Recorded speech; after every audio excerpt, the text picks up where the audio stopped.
Rabbi इश्रह ली सदरी वयस्सिर ली अमरी वहलुल उक़दतम मिन लिसानी यफ़क़हू क़ौली rabbi ज़िदनी इल्मा। क़ाल अल्लाहु तआला फ़िल क़ुरआनिल मजीद अऊज़ु बिल्लाहिस समीइल अलीम मिनश शैतानिर रजीम मिन हमज़िही व नफ़ख़िही व नफ़्सिही बिस्मिल्लाहिर रहमानिर रहीम। इन्नमा वलिय्युकुमुल्लाहु व रसूलुहु वल्लज़ीन आमनु अल्लज़ीन युक़ीमूनस्सलात व यु'तूनज़्ज़कात व हुम राकिऊन।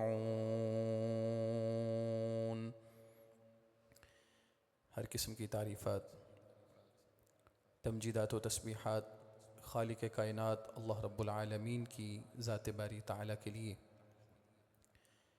दुरूद व सलाम आक़ाए दो जहाँ इमामुल अंबिया जनाब मुहम्मदुर रसूलुल्लाह सल्लल्लाहु अलैहि वसल्लम की ज़ात मुक़द्दसा और मुतहरा पे।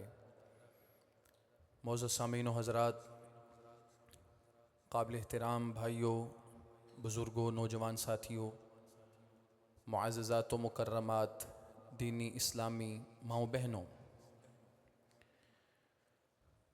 अल्लाह रब्बुल आलमीन ने मोमिनों और मुसलमानों के लिए अपनी किताब में ये हुक्म जारी किया है कि मुसलमानों की, मोमिनों की महब्बत अहले ईमान के साथ होनी चाहिए। और नबी करीम अलैहिस्सलातु वस्सलाम ने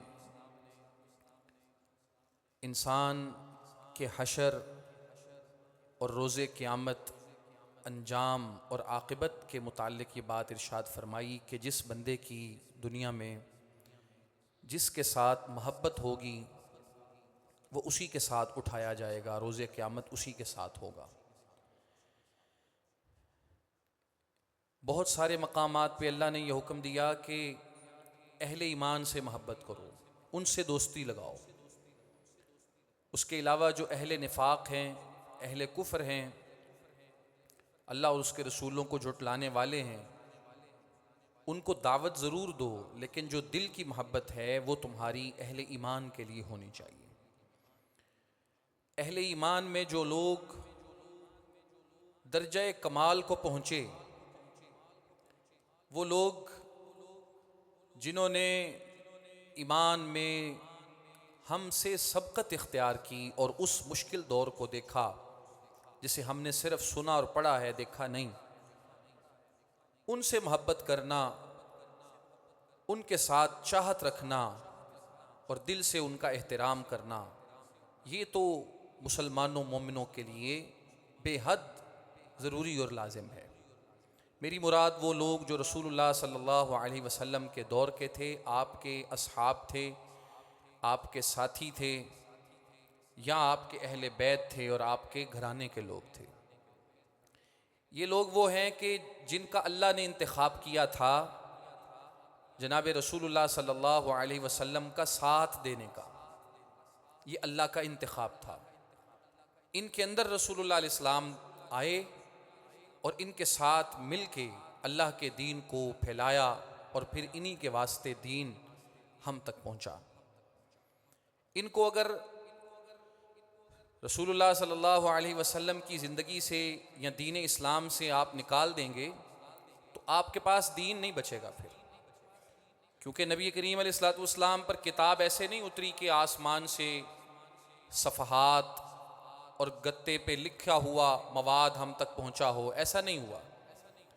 बल्कि आप पे 23 साल के दौर में किताब उतरी है और इसी दौर में आपने अपने अक़वाल, अपने अफ़आल और अपनी तक़रीरात के ज़रिए उसकी तशरीह, तौज़ीह और तफ़सीर बयान की है। और आपकी ज़िंदगी को महफूज करने वाले लोग वो थे जो आपके इर्द गिर्द थे। सारा दीन उन्होंने कैप्चर किया। कैमरे उस तरह इंसान की वीडियो बनाकर उसकी हरकातों सकनात को नोट नहीं कर सकते, जैसा फोकस जनाब रसूलुल्लाह अलैहिस्सलातु वस्सलाम के सहाबा का, आपके साथियों का, आपके घराने के लोगों का, आपके अहले बैत का आपकी ज़िंदगी पर था। टेप रिकॉर्डर उस तरह रिकॉर्डिंग नहीं कर सकते जैसे सहाबा किराम ने जनाब रसूलुल्लाह अलैहिस्सलातु वस्सलाम की बातों को महफूज किया और फिर उनको संभाला और हम तक उनको पहुंचाया। तो जिन लोगों की इस्लाम दीन के लिए खिदमात हैं, जो अल्लाह का इंतखाब हैं, जिनका बहुत बड़ा कंट्रीब्यूशन है, उनके साथ मोहब्बत करना, उनसे प्यार रखना, उनका एहतराम करना, ये अहले ईमान का बहुत बुनियादी फ़र्ज़ और उनके ईमान का लाजमी जुज़ और हिस्सा है। बतौर ख़ास जो लोग, जो सहाबा नबी अलैहिस्सलातु वस्सलाम के दूसरों की निस्बत बहुत ज़्यादा करीब थे, उनसे उतनी ही ज़्यादा मोहब्बत रखना लाजिम और ज़रूरी है। और फिर जो लोग आपके घर वाले थे, आपके अहले बैत थे, उनसे प्यार, उनके साथ एहतराम और मोहब्बत का रिश्ता ज़्यादा मजबूत बनाना, ये हमारे लिए और ज़रूरी है। हमारे यहाँ एक रवैया है लोगों का, कुछ अरसे से जो पैदा हुआ है तो पुराना, लेकिन उसको कुछ अरसे से प्रमोट किया जा रहा है। और वो रवैया क्या है? अच्छे और बुरे की तकसीम पैदा कर दी है उन्होंने रसूलुल्लाह अलैहिस्सलातु वस्सलाम के सहाबा के दरमियान। कुछ लोग जी अच्छे थे, कुछ लोग जी बुरे थे, और उन्होंने दो कैटेगरीज बना दी हैं। एक वो हैं कि जो रसूलुल्लाह अलैहिस्सलातु वस्सलाम के साथ मुखलिस थे, और दूसरे वो हैं जो मुखलिस नहीं थे। इस तकसीम ने लोगों के अकीदे और ईमान पर बहुत कारी ज़रब लगाई है, और गुमराह कुन जो अफकार थे, जो रसूलुल्लाह अलैहिस्सलातु वस्सलाम के जाने के बाद बिदआत, खुराफात और ऐसी चीज़ें दीन में दाखिल हुई जो दीन में नहीं थीं, वो बढ़ती बढ़ती आज भी लोगों के अंदर मौजूद हैं। और ये अच्छे और बुरे की तकसीम सहाबाए किराम के हवाले से हमारे मुआशरे में की जाती है, और लोगों को ये पूछा जाता है कि आप एक का इंतखाब कर लें, या अहले बैत के साथ खड़े हो जाएं या सहाबा के साथ खड़े हो जाएं। वही दोनों मुख्तलिफ है ही नहीं थे। सहाबाए किराम भी रसूलुल्लाह अलैहिस्सलातु वस्सलाम के साथी हैं, अहले बैत भी अल्लाह के रसूल अलैहिस्सलातु वस्सलाम से मुताल्लिक हैं। तो मोमिन मुसलमान को चाहिए कि जो रसूलुल्लाह अलैहिस्सलातु वस्सलाम का सहाबी है या जो आपके अहले बैत का फ़र्द है, बिला तकसीम उनका एहतराम करे। अलबत्ता दरजात अल्लाह ने रखे हैं फजीलत के अंदर, बाज़ को बाज़ पर जिस तरह रसूलों के दरमियान फजीलत रखी है, ऐसे रसूलुल्लाह अलैहिस्सलातु वस्सलाम के सहाबा के दरमियान भी फजीलत तो है, लेकिन फजीलत के और दर्जे के मुख्तलिफ होने का ये मतलब नहीं है कि किसी एक को लो और दूसरे को छोड़ दो, एक का एहतराम करो और दूसरे की बेअदबी करो। यहूदियों ने यह किया, मूसा अलैहिस्सलातु वस्सलाम तक अल्लाह के सब रसूलों को माना और उसके बाद आने वाले नबियों का इनकार किया। ईसाइयों ने जनाब ईसा अलैहिस्सलातु वस्सलाम तक आने वाले रसूलों को माना, बाद वालों का इनकार किया। मोमिनों मुसलमानों का ये इम्तियाज़ रहा कि उन्होंने अल्लाह के तमाम नबियों और रसूलों को माना, क्योंकि सब के सब अल्लाह के भेजे हुए थे। और अहले ईमान का ये भी वतीरा है कि उन्होंने रसूलुल्लाह अलैहिस्सलाम के तमाम असहाब, तमाम अहले बैत को माना, उनका एहतराम किया, क्योंकि सब के सब जनाब रसूलुल्लाह अलैहिस्सलातु वस्सलाम के प्यारे थे, आपके करीबी थे। दरजात का फ़र्क हो सकता है, लेकिन एहतराम और मोहब्बत सब के लिए है, लाजिम और मलजूम। इस मामले में फ़र्क नहीं किया जा सकता। हमारे यहाँ आजकल एक और मसला दरपेश है लोगों को।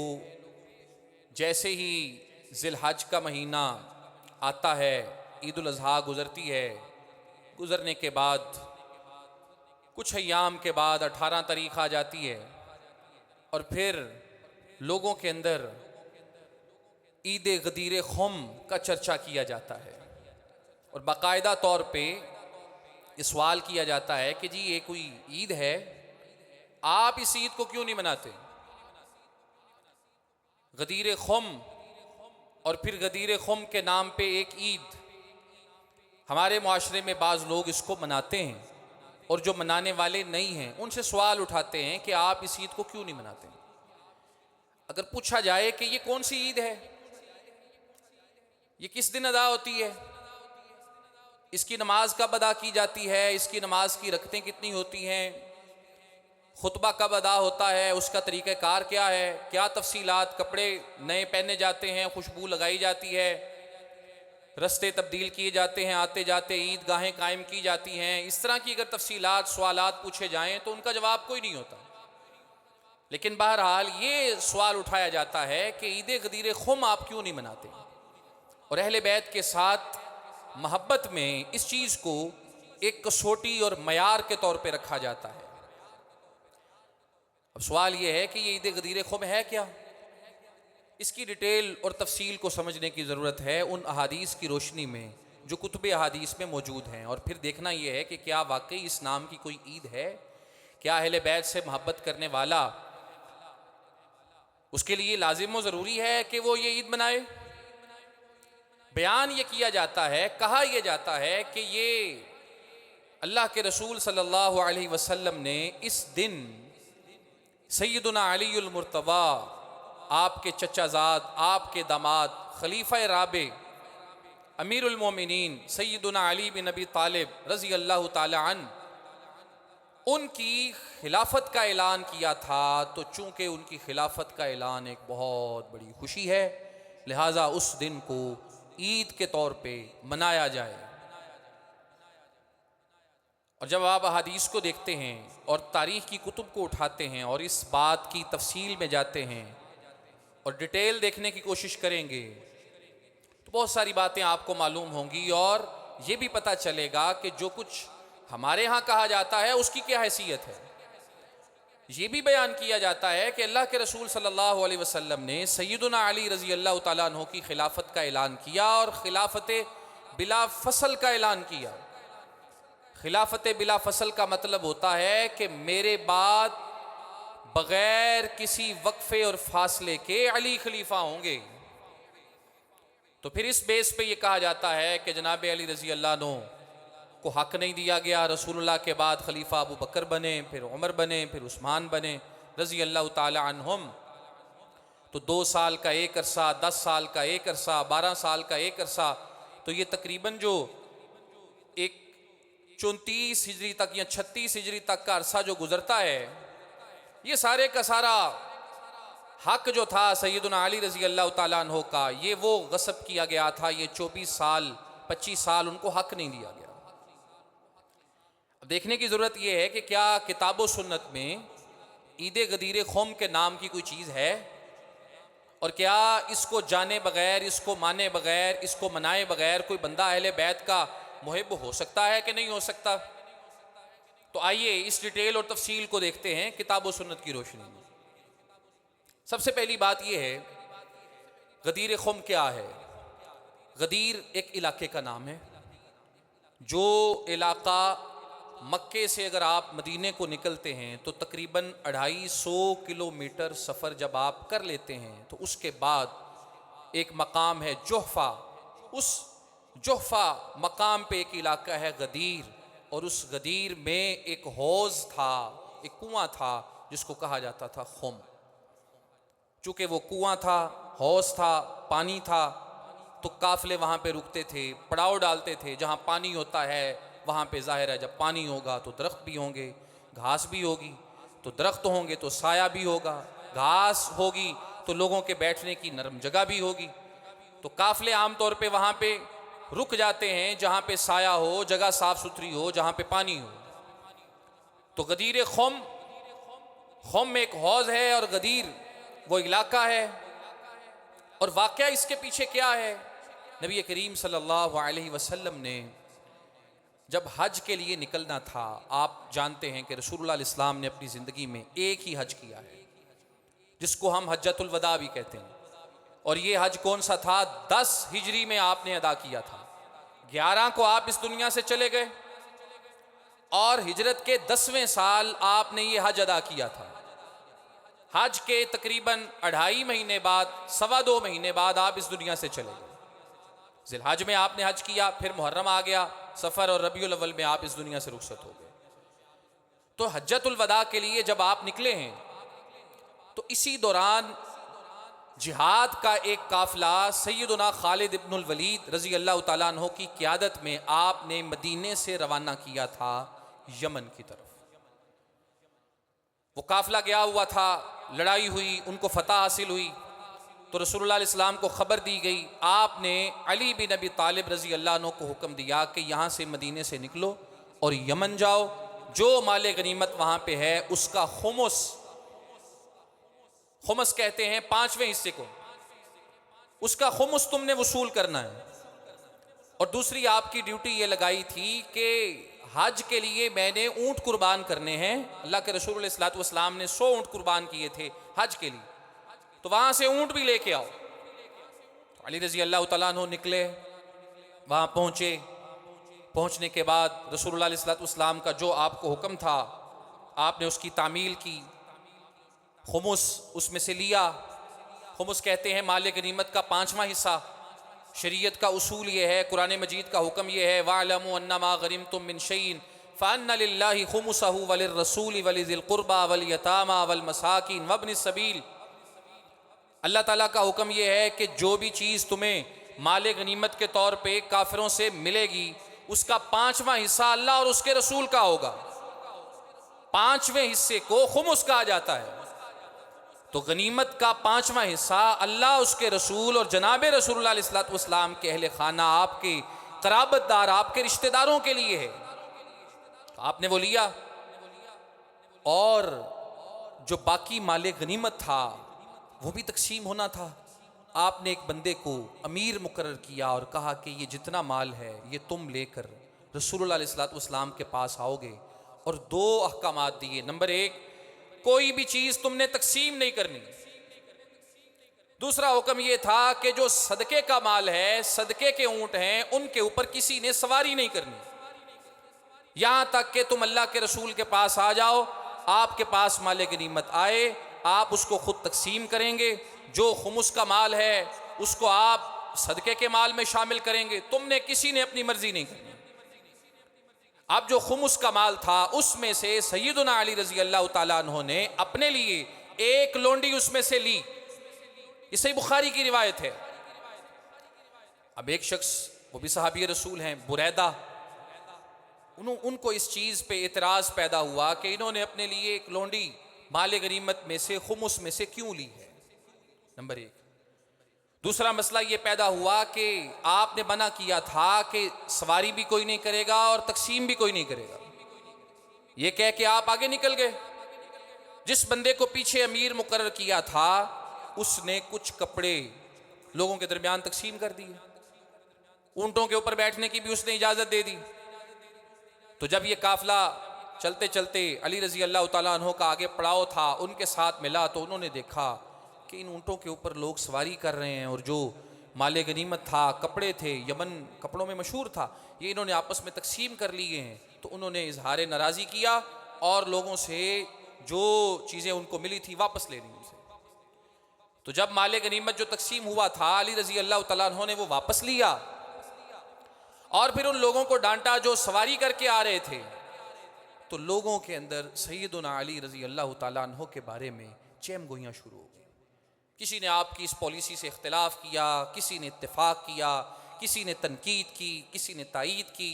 लोगों के अंदर इस बारे में चैम गोइयाँ और आपसी बातें शुरू हो गई। जनाब अली रजी अल्लाह तआला अन्हु जब सीधा मक्के में आए, आपने भी हज करना था, रसूलुल्लाह इस्लाम के साथ आके मिले, तो उन्होंने आके रसूलुल्लाह सल्लल्लाहु अलैहि वसल्लम को सारे वाक़यात की खबर दी कि मैंने ये अहकामात दिए थे और लोगों ने मेरी इस पॉलिसी से इख्तिलाफ किया है और मेरे बारे में कुछ बातें कही गई हैं। हत्ता कि वो सहाबी बुरैदा, उन्होंने खुद आके अल्लाह के रसूल इस्लाम से जिक्र किया कि ये माले गनीमत इन्होंने तकसीम करने से हमें रोका था, खुद इन्होंने खुमुस में से एक लोंडी ली है। तो रसूलुल्लाह सल्लल्लाहु अलैहि वसल्लम ने उनको पूछा, बुरैदा को पूछा, अतुबग़िज़ूनहु, क्या आप अली से नफरत करते हैं? तो उन्होंने कहा, हाँ जी, मुझे तो इनकी ये बात पसंद नहीं आई, मेरे दिल में तो इनके लिए इज्जत नहीं है, मैं तो इनसे नफरत कर रहा हूं। अल्लाह के रसूल सल्लल्लाहु अलैहि वसल्लम ने उनको समझाया, बुरैदा को, सही बुखारी के अल्फाज हैं, ला तुबग़िज़न्नहु, अली से बुग़्ज़ मत रखो। रहा तुम्हारा ये एतराज कि इन्होंने खुमुस में से एक लोंडी ली है, तो सुन लो, फ़इन्न लहू फ़िल खुमुसी अक्सरा मिन ज़ालिका, तुम एक लोंडी की बात करते हो, खुमुस में से अली का इससे भी ज्यादा हिस्सा बनता है, क्योंकि खुमुस कुरान ने कहा है अल्लाह उसके रसूल और रसूलुल्लाह के रिश्तेदारों का है, और अली अहले बैत में से हैं, मेरे रिश्तेदारों में से हैं। खुमुस में से अगर इन्होंने एक लोंडी अपने लिए खास की है, तो तुम एक लोंडी की बात करते हो, इससे कहीं ज्यादा हिस्सा है जो अली का बनता है, लिहाजा अली से बुग़्ज़ मत रखो। बुरैदा कहते हैं, जब मैंने अल्लाह के रसूल इस्लाम की ये बात सुनी, मैंने फौरन अपने दिल को समझाया, अपनी इस्लाह कर ली, क्योंकि बाज़ रिवायात में ये अल्फाज भी आए हैं, अल्लाह के रसूल इस्लाम ने फरमाया है कि अली से मोहब्बत वही रखेगा जो मोमिन है, और जनाबे अली से नफरत वही करेगा जो मुनाफिक है। ईमान और निफाक के लिए एक पैरामीटर की हैसियत दी है जनाबे रसूलुल्लाह सल्लल्लाहु अलैहि वसल्लम ने सैयदुना अलीउल मुर्तज़ा की ज़ात को। तो फरमाने लगे कि तुम उससे नफरत करते हो, हरगिज़ नफरत ना करो, हुमुस में से एक लोंडी पे तुम इतराज़ कर रहे हो, इससे ज्यादा, कहीं ज्यादा हिस्सा बनता है जनाबे अली रजी अल्लाह तआला अन्हु का। अब ये बात बुरैदा ने खुद रसूलुल्लाह के साथ आके की थी, चीज़ को गलत समझ रहे थे, लेकिन रसूलुल्लाह अलैहि सल्लम ने उनको समझाया कि ये गलत नहीं है, इससे भी ज्यादा बनता है इनका। अब जो बातें जनाबे अली रजी अल्लाह अन्हु के जरिए या और सोर्सेज से आपको पहुंची, ये आपके जहन में मौजूद थी। उसके बाद जब हज आपका मुकम्मल हुआ, हज मुकम्मल करने के बाद फौरन आप वहां से निकले, और निकलने के बाद आपने मक्के से तकरीबन 250 किलोमीटर सफर जब तय कर लिया, जोहफा के मकाम पे ये गदीर और खुम का कुआं, जब आप यहाँ पे आए इस्तिराहत के लिए, आराम के लिए, आपने पड़ाव डाला, और इस्तिराहत और आराम के लिए जब आपने पड़ाव डाला, तो यहाँ पर आपने सहाबा किराम से कुछ गुफ्तगू भी फरमाई। और आपकी आदत थी, जब आपको मौका मिलता, को मुनासिब वक्त होता, तो आप लोगों से गुफ्तो शरीत करते थे। इस मौके पर भी आपने मुनासिब जाना और लोगों से गुफ्तगू की। और ये जो गुफ्तगू है, हदीस की बहुत सारी किताबों में नकल हुई है। सबसे पहली इसकी जो तफसीली रिवायत है वो सही मुस्लिम के अंदर आ रही है। उसके बाद जामिउ तिर्मिज़ी, सुनन नसाई, सुनन कुबरा अल बैहक़ी, मुस्नद अहमद, मुस्तदरक हाकिम, हदीस की दीगर किताबों में ये रिवायत बितफसील मौजूद है। सही मुस्लिम के अंदर क्या है, कुछ ताबईन रसूलुल्लाह के सहाबी ज़ैद इब्न अरकम के पास आए थे और कहा था कि आप हमें वो हदीस सुनाएं, रसूलुल्लाह का ज़माना आपने पाया है जो आपने रसूलुल्लाह से खुद सुनी है। ज़ैद बिन अरकम फरमाने लगे, मैं बूढ़ा हो गया हूँ, हाँ अलबत्ता अल्लाह के रसूल सल्लल्लाहु अलैहि वसल्लम से मैंने जो हदीस खुद सुनी है, मैं तुम्हें वो सुनाऊंगा। और उन्होंने वो हदीस नकल की जो इस मौके पे रसूलुल्लाह अलैहि वसल्लम ने सहाबा किराम से बातें की थी। और वो बातें क्या थी, अला अय्युहन्नास, सुनो ए लोगो, फ़इन्नमा अना बशरुन, मैं एक इंसान हूँ, यूशिकु अन यअतिया रसूलु रब्बी फउजीबा, करीब है कि अल्लाह का भेजा हुआ फरिश्ता मेरे पास आए, फउजीबा, मैं अल्लाह की पुकार पे लब्बैक कहूँ और मैं अपने अल्लाह के पास चला जाऊँ, करीब है ऐसा हो जाए। ये रसूलुल्लाह इस्लाम की वफ़ात के और इस दुनिया से जाने के इशारे थे। कई मौके पर ये आपने दिए, इस मौके पर भी आपने पहले ये इशारा दिया। उसके बाद फरमाया, अना तारिकुन फीकुम अस्सक़लैन, दो बड़ी अहम चीजें हैं जो मैं तुम्हारे अंदर छोड़ के जा रहा हूं।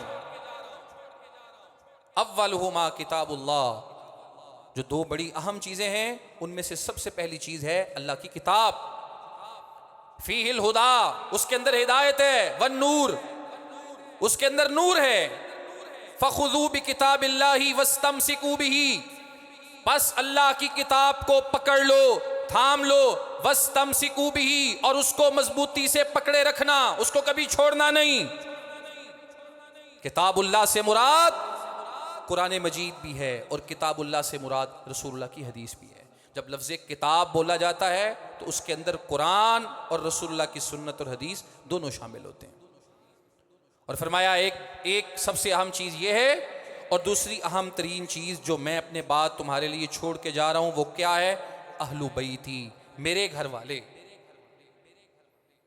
और फिर 3 दफ़ा एक ही जुमला आपने इरशाद फरमाया, उज़क्किरुकुमुल्लाह फ़ी अहली बैती, उज़क्किरुकुमुल्लाह फ़ी अहली बैती, उज़क्किरुकुमुल्लाह फ़ी अहली बैती। मैं तुम्हें अपने अहले बैत, अपने घर वालों के बारे में अल्लाह से डराता हूँ, अल्लाह से डरने की तलकीन करता हूँ। मैं तुम्हें अपने घर वालों के बारे में अल्लाह की याद दिलाता हूँ। जहाँ मेरे घर वालों की बात आए, जहाँ मेरे अहले बैत की बात आए, वहाँ तुम अल्लाह को ज़हन में रखना, अल्लाह को याद रखना। मतलब ये था कि उनका एहतराम करना, उनसे मोहब्बत रखना और उनको इज़्ज़त देना, उनकी इत्तिबा करना, ये तुम्हारे लिए लाजिम, फ़र्ज़ और ज़रूरी है। ये सही मुस्लिम के अल्फाज हैं। जामिअ तिर्मिज़ी में ये इजाफ़ा ज़ैद इब्न अरकम का ही है, और वो ये है, मन कुन्तु मौला फ़अलियुन मौला, लोगो जिसका मैं मौला हूँ उसका अली भी मौला है। अब ये वो अल्फाज हैं जिनसे बाज़ लोगों ने समझ लिया कि ये सैयदना अली रज़ी अल्लाह ताला अन्हो की खिलाफत बिला फसल का ऐलान था। इससे ये अखज़ किया लोगों ने कि जिस दिन ये खिलाफत बिला फसल का ऐलान हो रहा है, ये दिन ईद का दिन है, लिहाजा गदीर ख़ुम से ईद गदीर ख़ुम ईजाद हो गई। अब यहाँ पे कुछ सवालात हैं। सबसे पहला सवाल तो ये है कि अगर ये सैयदना अली रज़ी अल्लाह तआला अन्हु की खिलाफत का ऐलान था और उनकी खिलाफत भी बिला फसल का ऐलान था, तो ये बात अली रज़ी अल्लाह अन्हु तो कभी नहीं कही। कोई एक रिवायत, कोई एक हदीस ऐसी नहीं है जिसमें अली रज़ी अल्लाह तआला अन्हु ने ये कहा हो कि ये सैयदना अबू बकर की बैत उन्होंने की, सैयदना उमर की बैत उन्होंने की, सैयदना उस्मान की बैत उन्होंने की रज़ी अल्लाह तआला अन्हुम। किसी एक मौके पर भी जनाब अली रज़ी अल्लाह तआला अन्हु ने आकर किसी एक खलीफा को भी ये नहीं कहा कि आप खलीफा बन गए हैं। रसूलुल्लाह ने तो गदीर ख़ुम के मौका पर यह कहा था कि मेरे बाद खिलाफत का हक अगर है तो अली का है। कोई एक मौका ऐसा नहीं जिसमें अली रज़ी अल्लाह अन्हु ने यह बात कही हो। दूसरी बात, अगर ये दिन ईद का दिन था तो अली रज़ी अल्लाह तआला अन्हु ने तो कभी नहीं कहा ये ईद का दिन है। उसके बाद जनाब अली रज़ी अल्लाह तआला अन्हु जिंदा रहे हैं 30 साल। 30 साल के बाद आपकी शहादत हुई है। इस हदीस के, इस वाक़े के बाद, ये गदीर ख़ुम के मकाम पे जो आपने सहाबा किराम से बात की है, जो गुफ्तगू की है, इसके बाद 30 साल तक जनाब अली जिंदा रहे हैं। और इसके 40 साल के बाद तक जिंदा रहे हैं जनाब हसन इब्ने अली। 50 हिजरी में उनकी शहादत होती है और इसके 50 साल बाद तक जिंदा रहे जनाबे हुसैन रजी अल्लाह अन्हु। मुहर्रमुल हराम 61 हिजरी में उनकी शहादत होती है। तो भाई 30 साल अली जिंदा रहे, 40 साल सैयदना हसन जिंदा रहे। इस वाक़े के और इस गुफ्तगू के 50 साल बाद तक सैयदना हुसैन जिंदा रहे। उसके बाद आप आगे चलें, सैयदना हुसैन रजी अल्लाह तआला अन्हु के बेटे अली बिन हुसैन अल मारूफ ज़ैनुल आबिदीन, इसके बाद वो आए जनाब इमाम ज़ैनुल आबिदीन के बाद उनके बेटे मोहम्मद बाकर, मोहम्मद बाकर के बाद उनके बेटे जाफ़र अस-सादिक, जाफ़र अस-सादिक के बाद उनके बेटे मूसा काज़म, और मूसा काज़म के बाद उनके बेटे अली रज़ा, और फिर मोहम्मद नकी, मोहम्मद तकी, हसन अस्करी, ये सब लोग आए। उसके बाद अहले बैत का कोई एक फर्द और इन इमामों में से कोई एक इमाम इस दिन को ईद कहे या इस दिन को जनाब अली रजी अल्लाह अन्हु की खिलाफत बिला फसल के ऐलान का मौका कहे, कहीं साबित नहीं। जो चीज़ अहले बैत ने नहीं समझी, अहले बैत ने नहीं कही, और जिस चीज़ को अहले बैत ने ईद नहीं बनाया, अहले बैत के नाम पर अगर कोई उसको ईद बनाता है या उससे एक ऐसा इस्तदलाल करता है जो इस्तदलाल अहले बैत ने नहीं किया, वो अहले बैत का मुहिब कभी भी नहीं हो सकता। वो उम्मत में इंतशार फसाद, इख्तिलाफ डालने वाला तो हो सकता है, अहले बैत के साथ मोहब्बत और प्यार करने वाला कभी भी नहीं हो सकता। रहा ये सवाल कि रसूलुल्लाह ने ये कहा कि जिसका मैं मौला उसका अली मौला, इसका क्या मतलब है? इसका मतलब है कि जिसका मैं दोस्त हूँ उसका अली दोस्त है, जो मुझसे मोहब्बत करता है वो अली से मोहब्बत करता है। क्योंकि इसके सीक्वेंस में, इसके सियाक में, कॉन्टेक्स्ट में, हकीकत में, इसके पीछे जो वाक़यात थे जो मैंने जिक्र किए जनाब अली रजी अल्लाह तआला अन्हु से मुताल्लिक, बाज़ लोगों की चैम गोइयाँ, उन पे तनकीद, उन पे एतराज़ात उठाए जा रहे थे। रसूलुल्लाह सल्लल्लाहु अलैहि वसल्लम ने उस मौके पे लोगों को समझाया, मन कुन्तु मौला फ़अलियुन मौला, जिसने मुझे मौला बनाया है, मौला का मतलब महबूब, जिसके नज़दीक जिसका महबूब मैं हूँ, फ़अलियुन मौला, उसको चाहिए कि वो अली को भी महबूब रखे। सादा लफ्ज़ों में, जो मुझसे प्यार करता है, मुझसे मोहब्बत रखता है, वो अली से मोहब्बत करे। और जिसका मुझसे प्यार हो, जिसकी मोहब्बत मेरे साथ हो और अली के साथ ना हो, मोमिन मुसलमान ऐसा कभी भी नहीं हो सकता। जिसका रसूलुल्लाह अलैहि सलाम से प्यार है, जिसने रसूलुल्लाह को अपना महबूब रखा है, उसके लिए लाजिम है रसूलुल्लाह के अहले बैत और जनाब अली रजी अल्लाह तआला अन्हु को भी अपना महबूब बनाए। और जो इस्तिदलाल यहाँ से करते हैं खिलाफत का, वो मौला से मुराद खलीफा लेते हैं कि जो मुझे मन कुन्तु मौला, जिसका मैं मौला उसका अली मौला, जिसका मैं खलीफा। रसूलुल्लाह तो खलीफा नहीं थे ना, खलीफा तो होता है नायब, बाद में आने वाला। और अगर ये खिलाफत का ऐलान था अली रजी अल्लाह तआला अन्हु की, तो ये ऐलान कहाँ होना चाहिए था?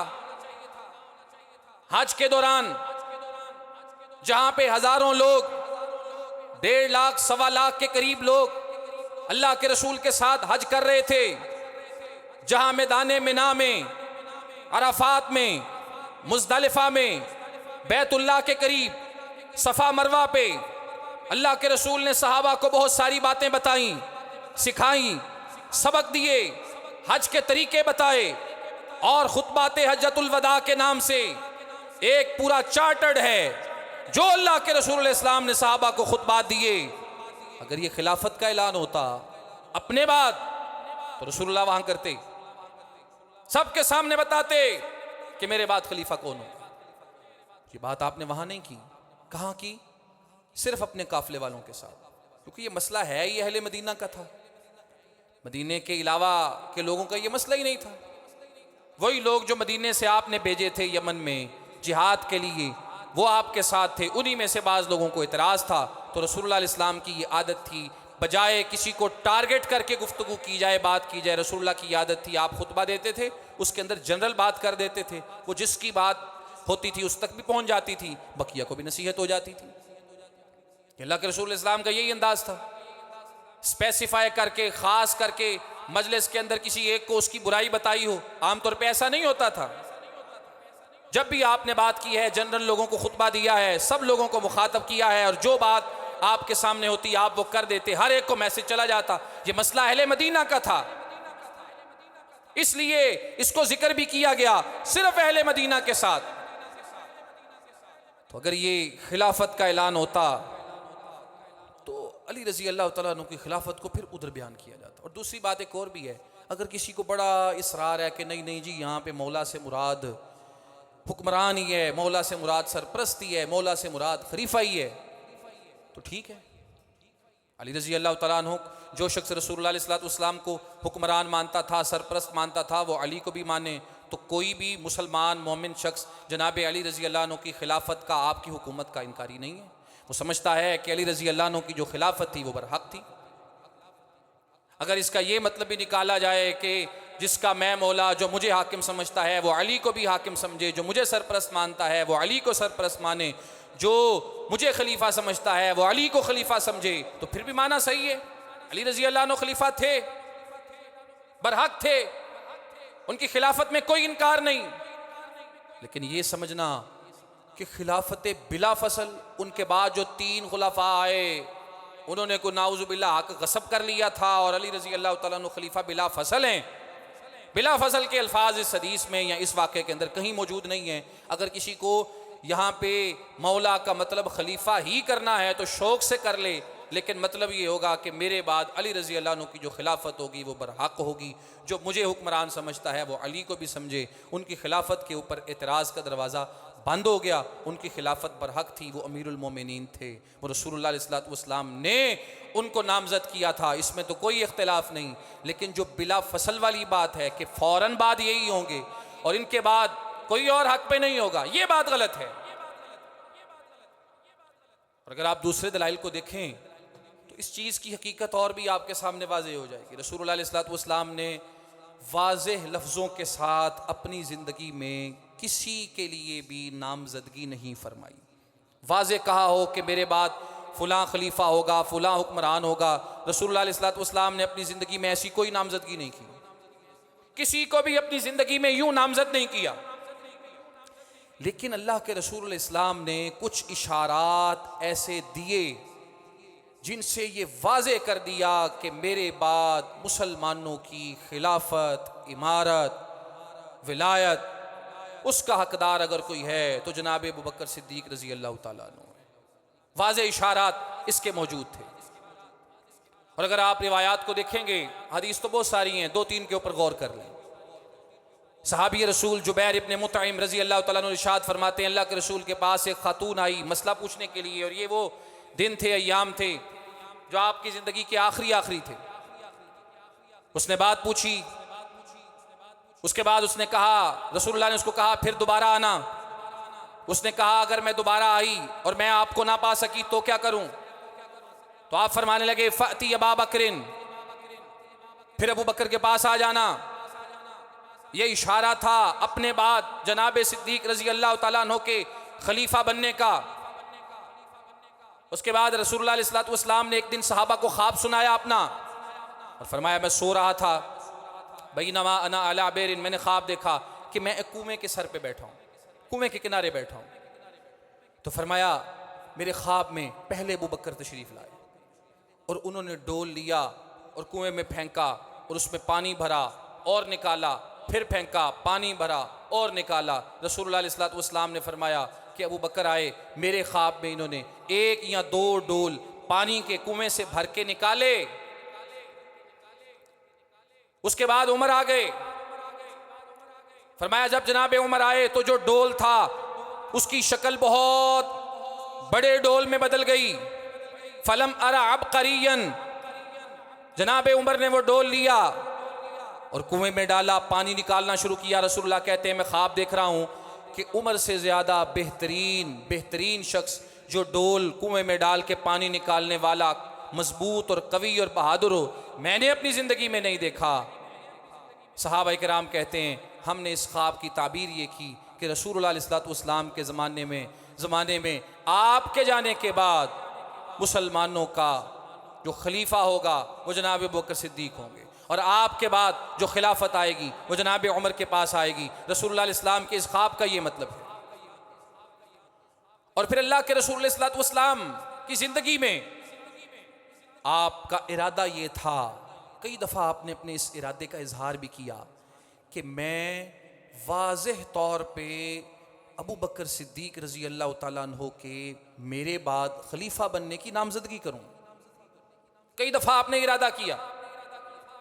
वो जो कलम और किरतास वाला वाक़या मारूफ है उसको भी आप सामने रखें, और सही मुस्लिम की इस हदीस को सामने रखें जिसे रिवायत किया सैयदा आयशा रज़ी अल्लाह अन्हा ने। फरमाती हैं अल्लाह के रसूल इस्लाम ने मुझे एक दिन कहा उदई ली अबा बकरिन अबा की व अखा की।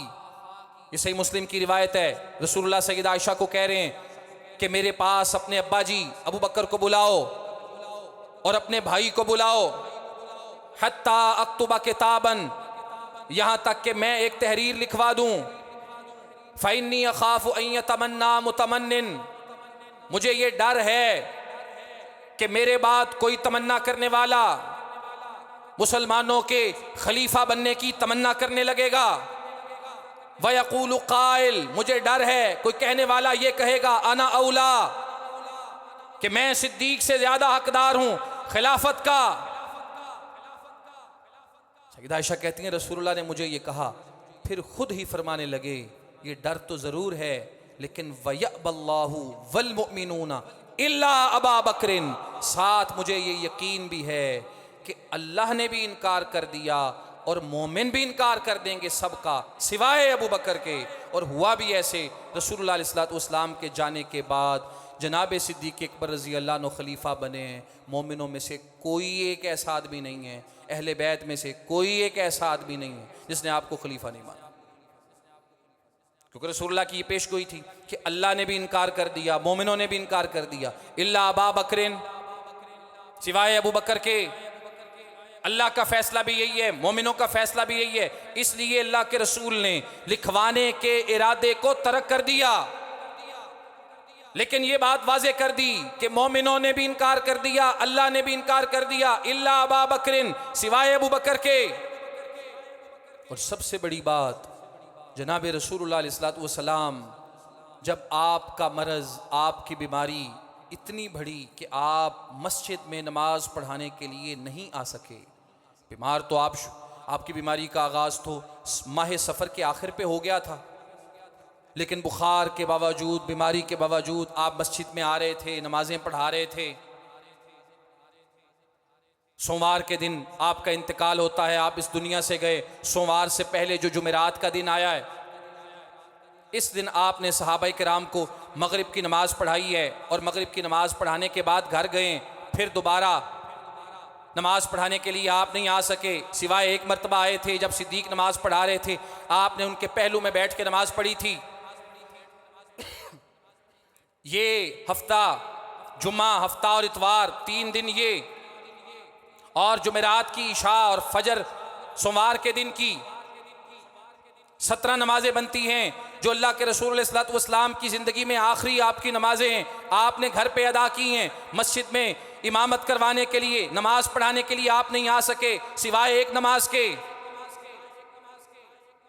ये बहुत बड़ा मौका था लोगों को समझाने का, सिखाने का कि मेरे बाद खिलाफत का हकदार कौन है, मेरे बाद मुसलमानों के मामले को, जिम्मेदारी को, सरपरस्ती को, इस वजन को उठाने वाला कौन है।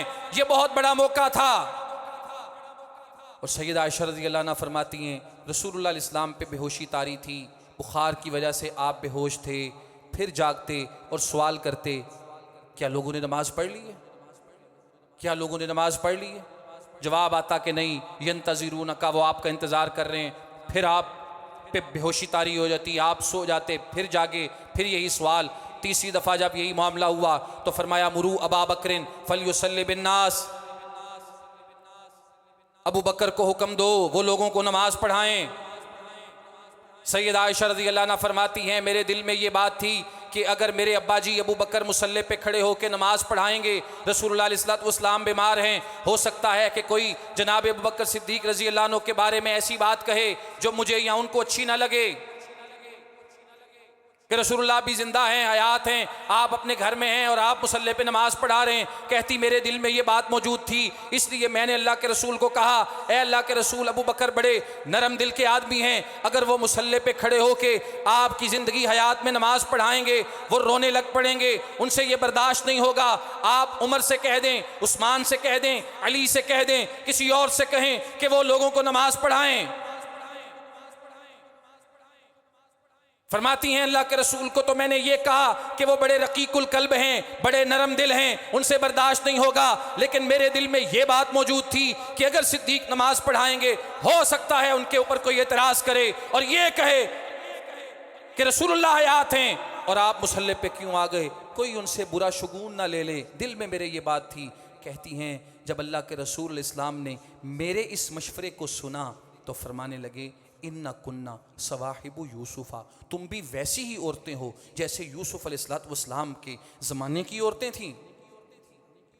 रसूलुल्लाह ने मुझे डांटा और कहने लगे, तुम वैसी औरतें हो जैसी औरतें रसूलुल्लाह के ज़माने में थीं। मतलब क्या था, वो औरतें भी दिल में बात कुछ और थी, कह कुछ और रही थी। सैयदा आयशा फरमाती हैं, रसूलुल्लाह ने मुझे सख्त डांटा और कहा कि किस तरह की तुम बात कर रही हो। फिर कहा वही बात, वयअबल्लाहु वल मोमिनूना इल्ला अबा बकरिन, तुम कहती हो मुसल्ले पे मैं किसी और को खड़ा कर दूं। मोमिनों ने और अल्लाह ने हर शख्स का इनकार कर दिया है सिवाय अबू बकर के।